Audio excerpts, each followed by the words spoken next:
kalibutan, lisordak pun kay idlas man. Tunay halo ibidog tabili. Daghan usab ang mga buaya sa crocodile farm dito sa Maa. Pero tuko ang sikat sa ilang tropa. Hala sige manakop tagtuko, basin din hinatamu dato. 500,000 kuno ang gramo, kinsa manggoy dili mahaylo. Daghan ang mirisan sa trabaho, nagdala-dala nagsako. Kawayanan naghupo-hupo, kay manakop lagi tuko.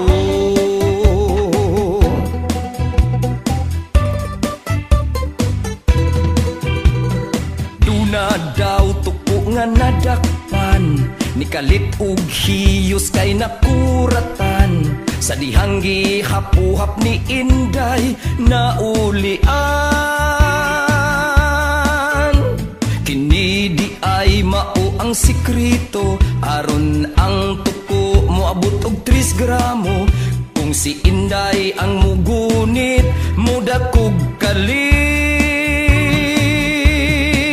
Hala sige manakop tagtuko, basin din hinatamu dato. 500,000 kuno ang gramo, kinsa manggoy dili mahaylo. Daghan ang mirisan sa trabaho, nagdala-dala nagsako. Kawayanan naghupo-hupo, kay manakop lagi tuko.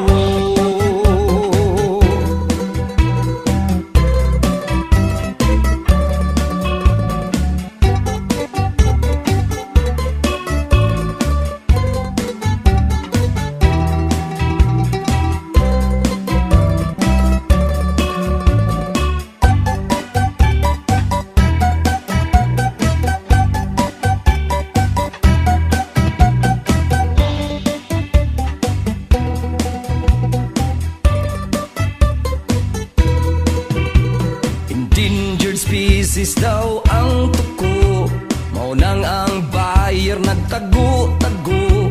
Busa ang namaligya ng asupo, kay bisan asa na lang sila sangko. Unya mihiyos na ang ilang dalang tuko, naapay ilang daisir nga way ligo.